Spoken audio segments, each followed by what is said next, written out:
تو اس نے کہا تو یہ تم عورتوں کی چالاکیاں ہیں، واقعی بڑے غضب کی ہوتی ہیں تمہاری چالیں۔ یوسف علیہ السلام اس معاملے سے درگزر کر یوسف اس معاملے سے درگزر کر اور اے عورت تو اپنے قصور کی معافی مانگ، تو ہی اصل میں خطا کار تھی۔ اس پہ رکوع بھی اینڈ ہوتا ہے۔ دیکھیں یہاں پہ کون سی بات ہے، دیکھیں سب سے پہلے اس پورا پیج کو میں پہلے ایکسپلین کر چکی ہوں کہ گناہ سے کیسے بچایا جائے۔ ابھی میں نے میرا خیال ہے کہ آپ دیکھ لیجئے گا، یہ جو میں نے ویڈیو بنائی تھی گناہوں سے کیسے بچا جائے، یا اس طرح سے میری ویڈیو ہے، اس میں نے اس پورے پیج کو ایکسپلین کیا۔ یہاں میں صرف ان الفاظ کو ایکسپلین کروں گی جس کی بیسس پہ جو ہے مجھے وہ کی ملی، وہ چابی ملی جس سے جو ہے ہم بے حیائی کو پریونٹ کر سکتے۔ کیا ہے؟ ہمیں اتنا تو پتہ ہے نا کہ عزیز مصر نے جو ہے وہ اپنی بیوی کے حوالے کیا، ان کو کہا کہ اچھے طریقے سے رکھنا، کیا پتہ یہ بچہ ہمارے لیے فائدہ مند ثابت ہو اور ہم اسے اپنا بیٹا بنا لیں، یہاں تک ہمیں پتہ ہے نا۔ اور پھر اللہ تعالیٰ نے ان کو جو گفٹس دیے، یہ سب میں نے ڈیٹیل میں ایکسپلین کیا ہے گناہوں والی ویڈیو میں، گناہوں سے کیسے بچا جائے، آپ دیکھ سکتے ہیں وہ ویڈیو۔ میں یہاں سے پڑھ رہی ہوں، جس عورت کے گھر میں وہ تھا وہ اس پر ڈورے ڈالنے لگی اور ایک روز دروازے بند کر کے بولی آ جا۔ یوسف علیہ السلام نے کہا، غور سے سنیے گا یوسف علیہ السلام کا جواب کیا ہے، یہیں سے ہمیں ساری کی اور مل رہی ہے۔ یوسف علیہ السلام نے کہا، خدا کی پناہ، میرے رب نے تو مجھے اچھی منزلت بخشی اور میں یہ کام کروں، ایسے ظالم کبھی فلاح نہیں پایا کرتے۔ اب دیکھیں یہاں پہ دیکھیں غور کریں، یوسف علیہ السلام نے کیا کہا، خدا کی پناہ، میرے رب نے مجھے اچھی منزلت بخشی اور میں یہ کام کروں، یعنی شکرانہ تھا۔ یہاں پہ مجھے جو بات سمجھ میں آئی ہے، شکر ادا کر رہے، تو وہ شکر ادا کرنا چاہیے ہمیں۔ اور شکر کیسے ادا کیا جاتا ہے، یہ دیکھیں ان کے کردار سے ادا کیا جاتا ہے کہ میرے رب نے جو ہے مجھے اتنی اچھی منزلت دی اور میں یہ گناہ کروں۔ تو مطلب شکر یہ نہیں ہے کہ ہم صرف زبانی جمع خرچ کریں، شکر یہ بھی ہے کہ اپنی زبان سے جیسے انہوں نے اقرار کیا نعمتوں کا، لیکن دل میں بھی اس کو سمجھنا اور دل میں بھی جو ہے اللہ کا شکر، دل سے اللہ کا شکر ادا کرنا۔ اور دوسری چیز یہ ہے کہ اللہ کے مطیع و فرمانبردار بن کے رہنا، گناہوں سے بچنا۔ تو انہوں نے جو ہے یہاں پہ دیکھیں کہ گناہ سے بچ رہے ہیں یہ، کیوں؟ کیونکہ اپنے رب کا شکر ادا کر رہے ہیں۔ شکر ادا کرنے کا مطلب یہاں سے ہمیں پتہ چلتا ہے کہ صرف یہ نہیں کہ زبان سے شکر ادا کریں، بلکہ اس گناہ سے بچیں، اللہ کے مطیع و فرمانبردار بن کے رہیں، گناہوں سے بچیں۔ یہاں سے انہوں نے اسی شکر کی بنا پہ کہ میرے رب نے مجھے اتنا اچھی قدر و منزلت دی ہے، تو اب میں یہ کام کروں گا، ٹھیک ہے۔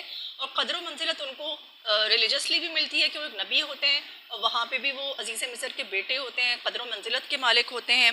تو آپ سوچیں، اور پھر اتنا حسن ماشاءاللہ سے اللہ تعالیٰ نے ان کو دیا ہوتا ہے، اللہ تعالیٰ نے ان کو اتنا سارا نوازا ہوتا ہے، تو اللہ کا شکر وہ اس طرح ادا کرتے ہیں کہ وہ اس بے حیائی سے بچتے ہیں، ٹھیک ہے۔ اور انہوں نے کہا کہ میں اتنی نعمتوں کے باوجود جو اللہ تعالیٰ نے مجھے دی ہیں، اب دیکھیں شکرانہ دیکھیں کہ اتنی ساری نعمتوں کے باوجود جو اللہ تعالیٰ نے مجھے دی ہیں، اگر میں یہ غلط کام کرتا ہوں تو ایسے ظالم کبھی فلاح نہیں پایا کرتے۔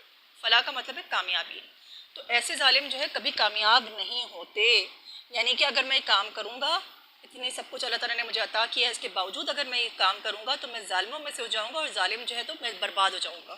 ظالم تو برباد ہو جاتا ہے، ظالم کامیاب نہیں ہوتا بلکہ ظالم برباد ہوتا ہے۔ یہاں سے ہمیں صاف صاف پتہ چلتا ہے کہ اسی شکر گزاری نے اور اللہ کا تقویٰ، یہاں پہ جو بات آتی ہے کہ ایسے ظالم فلاح نہیں پایا کرتے، یہاں پہ تقویٰ ہے، یہاں پہ اللہ کا خوف ہے کہ اللہ مجھے برباد کر دے گا۔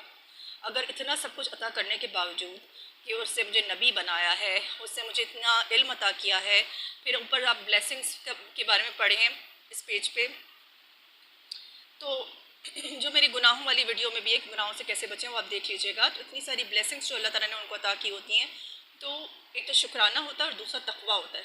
اس کے باوجود بھی اگر میں نے جو ہے نا کوئی ایسی چیز کی نا، اتنی ساری نعمتوں کے باوجود، تو اللہ مجھے کامیاب نہیں ہونے دے گا، مجھے برباد کر دے گا۔ تو یہاں پہ کیا ہے؟ شکر گزاری اور تقویٰ، ٹھیک ہے۔ اور یہاں پہ ہمیں شکر کا مطلب، جیسے میں نے آپ کو بار بار ریپیٹ کر رہی ہوں، سمجھ میں آتا ہے کہ جب اللہ کا شکر ادا کیسے کرتے ہیں، ایسے کہ اللہ کا صرف کا زبانی شکر بھی ادا کرتے ہیں، دل میں بھی اس کا شکر ادا کرتے ہیں دل سے، اور اس کے مطیع و فرمانبردار ہو کے رہتے ہیں اور گناہوں سے اپنے آپ کو بچاتے ہیں۔ تو یہ بات جو ہے میں ہر دم ہر لمحہ، دیکھیے اس وقت گناہ کے وقت بھی وہ اتنا اللہ کا شکر ادا کرتے ہوں گے، کتنے شکر والے بندے ہوں گے کہ اس گناہ کے وقت بھی انہوں نے اللہ تعالیٰ کو سامنے رکھا اور اللہ کے شکر ادا کیا اور اس کا تقویٰ اختیار کیا اللہ تعالیٰ کا۔ تو اسی طرح سے لیکن بچایا تو اللہ تعالیٰ نے ہی، لیکن دیکھیے کس طرح سے انہوں نے اللہ کا شکر بھی ادا کیا اور تقویٰ بھی اختیار کیا۔ تو میں یہ کہنا چاہ رہی ہوں کہ ہمیں جو ہے ہر لمحہ ہر آن حضرت یوسف علیہ السلام کی طرح اللہ کا شکر ادا کرنا چاہیے. اور شکر ایسے ادا کیا جاتا ہے کہ زبان سے بھی شکر ادا کیا جائے اللہ کا، دل میں بھی شکر، دل سے بھی شکر ادا کیا جائے، دل میں بھی مانا جائے اس چیز کو جو نعمتیں اللہ نے ہمیں دی ہے اور بے تحاشا دی. آپ کوئی بھی نہیں کہہ سکتا کہ نہیں دی.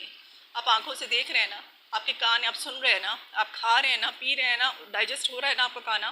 آپ ہاسپٹل میں تو نہیں پڑے ہوئے، آپ بیمار تو نہیں ہیں، تو کس بات کا آپ ناشکری تو ہم کر ہی نہیں سکتے. ہمارے پیر ہیں، ہاتھ ہیں، جا کے دیکھیں جن کے نہیں ہیں، جا کے دیکھیں ان بچوں کا کیا قصور ہے. ہم بولتے ہیں ہمارا کیا قصور تھا، ہمارے ساتھ یہ ہوا. آپ دیکھیں ان بچوں کا کیا قصور ہے جو بیمار پیدا ہوتے ہیں، کیا کیا ان کو بیماریاں ہوتی ہیں، کس طرح سے وہ پیدا ہوتے ہیں. دیکھیں نا آپ اسپتال میں جا کے. تو اللہ کا شکر ادا کریں. تو شکر زبان سے بھی ہوتا ہے، دل میں بھی ماننا ہوتا ہے، اور نیکیاں بھی کرنی. اللہ کے مطیع و فرمانبردار ہونا ہوتا ہے. مطیع و فرمانبردار اللہ کی باتیں ماننی ہوتی ہیں، اور گناہوں سے بھی اپنے آپ کو بچانا ہوتا ہے. جیسے حضرت یوسف علیہ السلام نے بچایا، اب خود بچانے کی کوشش کی خود کو. اور دوسری چیز ہے تقوی اختیار کرنا، ساتھ میں تقوی بھی کہ اگر میں نے گناہ کیا اتنی نعمتوں کے باوجود تو اللہ تعالیٰ مجھے برباد کر دے گا، کامیاب نہیں ہونے دے گا، میں ظالم ہو جاؤں گا. ظاہر ہے کہ اتنی نعمتیں پا کے دیکھیں کوئی آپ پر احسان کرتا ہے دنیا میں تو آپ کی کیا روش ہوتی ہے. آپ بولتے ہیں نہیں نہیں اس کو تو پلیز کر کے رکھنا ہے، ٹھیک ہے، اس کے خلاف کوئی بات نہیں کرنی ہے. تو اللہ تعالیٰ کو ہم اس کی نعمتوں کو کیوں بھول جاتے ہیں؟ ٹھیک ہے، جس بیکاز وہ ہمیں نظر نہیں آتا تو ہم اس کی نعمتوں کو بھول جاتے ہیں. اس کے احسانات کو جو اتنی بیش بہا مصیبتوں میں اللہ تعالیٰ ہر دفعہ ہماری مدد کرتا ہے، ہم جب بھی اللہ کو پکارتے ہیں ہم اس کے سارے احسانات کو بھول جاتے ہیں، ٹیکن فار گرانٹیڈ کرتے ہیں. کتنی غلط بات ہے. تو اللہ تعالیٰ کا شکر ادا کرتے رہیں ہر لمحہ ہر آن. تو جب ہم اللہ تعالیٰ کو بار بار ہم اللہ کا شکر ادا کریں گے، جیسے شکر ادا کیا پھر دوبارہ تھوڑی دیر بعد دوبارہ شکر ادا کیا پھر دوبارہ، اور اپنے آپ کو بچایا برائیوں سے کہ اگر میں نے یہ کیا نا تو اتنا کچھ اللہ تعالیٰ نے جو مجھے دیا ہے نا مجھ سے چھین سکتا، میں برباد ہو جاؤں گا. یہ بھی کرنا ہے. اچھا تیسری چیز یہ ہے تو اللہ کے شکر کے ساتھ اللہ کا تقوی اختیار کرنا، نمبر 1. نمبر 2 یہ ہے، اچھا ایک نماز تو اپنے لازمی پڑھنی ہے، اور کس طرح پڑھنی ہے میں نے آپ کو بتا دیا. دوسری چیز اللہ کے شکر کے ساتھ تقوی اختیار کرنا، اور تیسری چیز جو ہے وہ قرآن کو ترجمے کے ساتھ پڑھنا.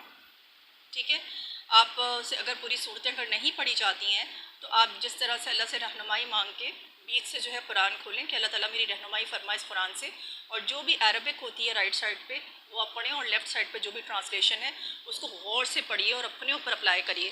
ہم قرآن کو غور سے نہیں پڑھتے انفارچونیٹلی، میں بھی نہیں پڑھا کرتی تھی، لیکن جب بولا گیا نا بار بار مجھ سے کہ غور سے پڑھو، تو جب میں نے اسے غور سے پڑھنا شروع کیا، اب دیکھیں کیسے کی کھل گئی، گناہوں کی کھل گئی کس طرح سے جو ہے وہ. اور شکر ہمیں آفن بار بار ادا کرنا، آفن بھی نہیں کہوں گی، بار بار ادا کرنا ہے. بار بار اللہ تعالیٰ کی نعمتوں کو یاد کریں تاکہ ہمارے دل میں اس کے لیے شکرانہ پیدا ہو. ہمیں اسے پلیز کرنا ہے، جو ہمیں نعمتیں دیتا ہے اسے پلیز کرنا ہوتا ہے، اسے ہم ڈسپلیز تو نہیں کر سکتے. اس کے خلاف بھی ہم بات کرنا پسند نہیں کرتے کہ یار کو اس کی مزاج کے خلاف بات ہو گئی، ناراض ہو گیا تو کتنا برا ہو جائے گا ہمارے ساتھ.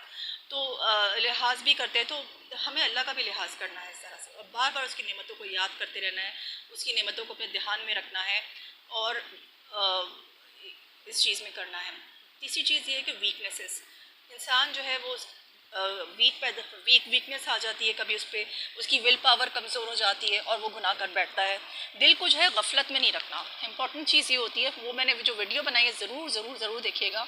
تو بیسیکلی ہوتا کیا ہے کہ شیطان ہمارے دل کو غفلت میں ڈال دیتا ہے. جو آپ نے جو ہے وہ موویز دیکھنے کے لیے بیٹھ گئے، گانے سنے، آپ بتائیں اللہ تعالیٰ نے کیا الاؤ کیا ہے؟ ٹھیک ہے، اب آپ خود ہی اپنے آپ کو بمبارڈ کر رہے ہیں ایسی چیزوں سے، موویز دیکھ کے اور اس طرح کی، یا اپوزٹ جینڈر کے ساتھ آپ ہنسی مذاق کر رہے ہیں. آپ مجھے بتائیں خود آپ پریونٹ نہیں کر رہے اپنے آپ کو، تو پھر کہاں سے آپ یہ ایکسپیکٹ کر سکتے ہیں کہ جو ہے آپ ان گناہوں سے بچیں گے؟ ٹھیک ہے، اور یہ باتیں بھی ہے ساری امپورٹنٹ. اور جو ہے اس کے علاوہ یہ کہ دل کو غفلت میں نہیں رکھنا ہے. ٹھیک ہے، بار بار اللہ کا شکر ادا کرنا ہے، نمازیں پڑھنی ہے، سمجھ کے پڑھنی ہے. اور تیسری چیز جو ہے مطلب یہ ہے کہ اپنے آپ کو جو ہے وہ غفلت میں نہیں ڈالا. میچ دیکھ رہے ہیں تو بھائی نمازیں تو اب بالکل چھوڑ دیں، اور نمازیں پڑھتے بھی ہیں تو پورا دل میں پورا میچ چل رہا ہوتا ہے. یا باہر فیملی کے ساتھ چلے گئے تو جو ہے اللہ کو بھول ہی گئے، یا کسی جگہ پہ ہم لوگ گھومنے پھرنے چلے گئے تو اللہ کو، تو غافل دلوں میں جو ہے نا وہ شیطان ایکٹ کرتا ہے اور وہیں سے پھر انسان سے گناہ کرواتا ہے.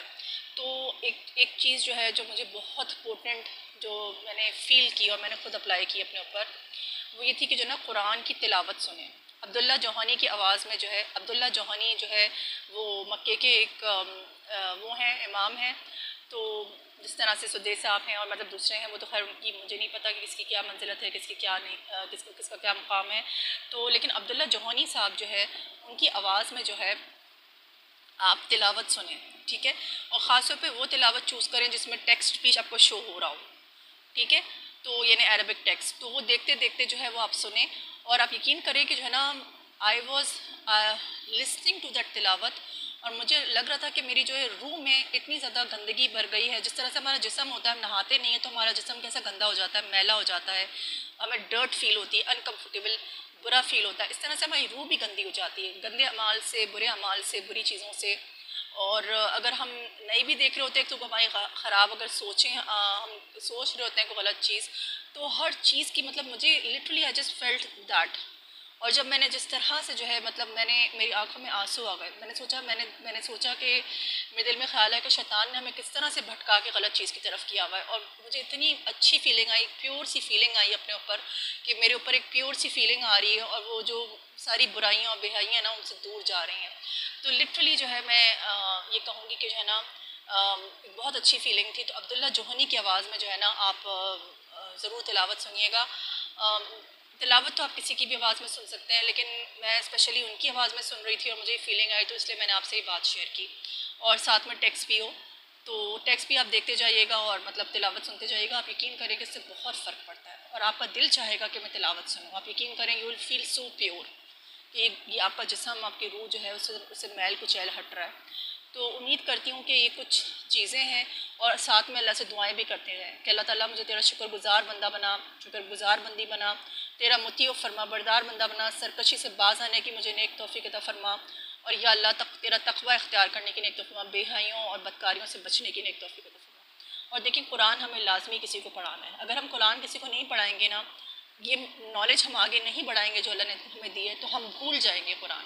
اور آپ یقین کریں ہمارے اعمال میں بھی کمی آئے گی. اعمال اسی طرح سے بڑھتے ہیں اللہ تعالیٰ جیسے عمل بالمعروف اور نہی عن المنکر، تو یہ ہمارا فرض بنتا ہے کہ ہم دوسروں تک کسی بھی فارم میں پہنچائیں، ٹھیک ہے. مجھے بھی کچھ نہیں آتا ہے، لیکن دیکھیں میں کچھ نہ کچھ بات کرنے کی کوشش کرتی ہوں. آپ لوگ بھی کوشش کریں، ٹھیک ہے، اور دوسروں تک قرآن پہنچائیں. کسی کو قرآن پڑھا دیا کریں. اس کو یہ نہیں سمجھا کریں کہ اچھا میں قرآن پڑھا رہا ہوں یا پڑھا رہی ہوں، نورانی قاعدہ بھی کچھ بھی whatever, try to do that. کسی کو نماز پڑھانے کی کوشش کریں، کسی کو صورتیں یاد کرائیں. یقین کریں کہ یہ ڈرائیورز ہوتے ہیں، یہ جو ماسیاں ہوتی ہیں، ان کو نہیں آتا، ان کو یہ سب کچھ نہیں آتا. تو آپ ان کو پڑھانے کی کوشش کریں، اپنا وقت لگائیں اس کے اوپر. میرے پاس ٹائم نہیں ہے، میرے پاس یہ نہیں ہے، یہ سارے بہانے ہیں. جب آپ باہر جاتے ہیں آپ کتنا فضول لوگوں میں باتیں کر رہے ہوتے ہیں، ادھر ادھر باتیں کر رہے ہیں فضول. مطلب ان سب چیزوں کے لیے آپ کے پاس ٹائم ہے، لیکن آپ کے پاس آدھا گھنٹہ نہیں ہے، 15 منٹ 20 منٹ آدھا گھنٹہ نہیں ہے کہ آپ اسپیئر کر کے جو ہے کوئی اللہ کا کام کریں. اٹ از سو شیمفل کہ ہم خود اس طرح یہ صرف اور کسی کا کہنا کسی نے کیا خوب کہا ہے. اور اس دن میں بیٹھی بھی تھی، کچھ چائے وائے پی رہی تھی، تو میرے پیچھے سے کسی بندے کی زور زور سے باتیں کرنے کی آوازیں آ رہی تھی. تو وہ بھی یہ کہہ رہا تھا کہ جس کے لیے ٹائم بنانا ہوتا ہے نا، وہ کسی سے بات کرتے ہوئے کہہ رہا تھا ضرور اس کے لیے ٹائم بنتا ہے، اور جس کے لیے نہیں بنانا ہو نا تو پھر سارا وقت بندہ مصروف رہتا ہے. تو میں بھی یہی کہوں گی کہ جس کے لیے ٹائم نہیں بنانا ہوتا نا، تو ہم اس کے لیے مصروف ہی رہتے ہیں ہر وقت. تو یہ سوچ لیجیے گا، یہ جو ہمارے اعمال ہوتے ہیں نا، یہ ہماری بیماریوں کے وقت بھی بن سکتے ہیں. موت کے وقت تو ہوگا، لیکن موت جب بھی آئے گی. لیکن آپ یقین کریں ہم تو ہر بیماری میں مر رہے ہوتے ہیں، موت آ رہی ہوتی ہے ہم تو لگتا ہے مر جائیں گے. تو آپ سوچیں نا کہ ہمیں نہیں ضرورت ہے نیکیوں کی جب ہم بیمار ہوتے ہیں؟ ہمیں نہیں ضرورت ان نیکیوں کی جب ہم کسی مصیبت کے، کسی ٹینشن، کسی بندے نے ہمیں تکلیف دی ہوتی ہے؟ کیا ہمیں نیکیوں کی ضرورت نہیں ہوگی؟ کیا ہمیں آخرت میں، دنیا میں نیکیوں کی ضرورت نہیں ہے؟ تو یہی نیکیاں، اور جیسے سورہ کہف میں میرا خیال بتایا گیا ہے کہ دنیا کو جو ہے اس مال اور اولاد کو ہم نے اس دنیا کی ہنگامی آرائش کے لیے ہنگامی آرائش کے طور پہ بنایا ہوا ہے، ڈیکوریشن کے طور پہ ڈیکوریٹ کیا ہوا ہے اس دنیا کو. اصل میں تو باقی رہ جانے والی نیکیاں ہی تیرے رب کے نزدیک نتیجے کے لحاظ سے بہتر ہیں، اور انہی سے اچھی امیدیں وابستہ کی جا سکتی ہیں. تو آپ بتائیں کہ نیکیاں ہی ہیں جو انسان کے کام آتی ہیں. کھانا ہمارا اتنا سا ہوتا ہے، کپڑے ہمارے وہی ہوتے ہیں جو ہمیں پہننے ہوتے ہیں، اور ہمارا شور جو ہے بہت زیادہ ہوتا ہے. باقی پیسوں سے آپ کیا کریں گے؟ فضول پیسے خرچ کرنا، نیا ماڈل چاہیے ہر دفعہ گاڑی کا، ہر موبائل کا، یہ وہ اتنی ضروری. آپ کو پتہ ہے کتنی ہلاکت ہے. میں نے پچھلے بھی آپ کو بتایا تھا کہ کہاں کہاں قرآن میں مینشنڈ ہے کہ خواہش نفس کی پیروی نہیں کرنی.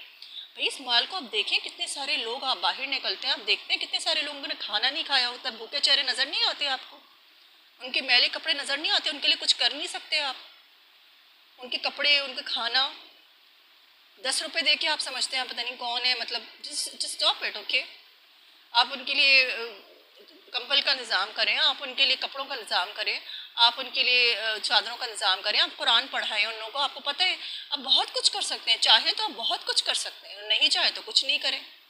اللہ تعالیٰ ہمیں نیک کام کرنے کی نیک توفیق عطا فرمائے، جو ہماری دنیا اور آخرت کا ذخیرہ ہو، اور ہمیں نیکیاں باقی رہ جانے والی نیکیوں ایسی کرنے کی نیک توفیق عطا فرمائے جو ہمارے رب کے نزدیک قبول بھی ہوں دنیا اور آخرت میں.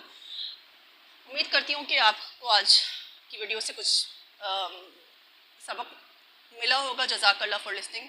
May Allah forgive me for my mistakes because I am not a scholar. السلام علیکم ورحمۃ اللہ وبرکاتہ.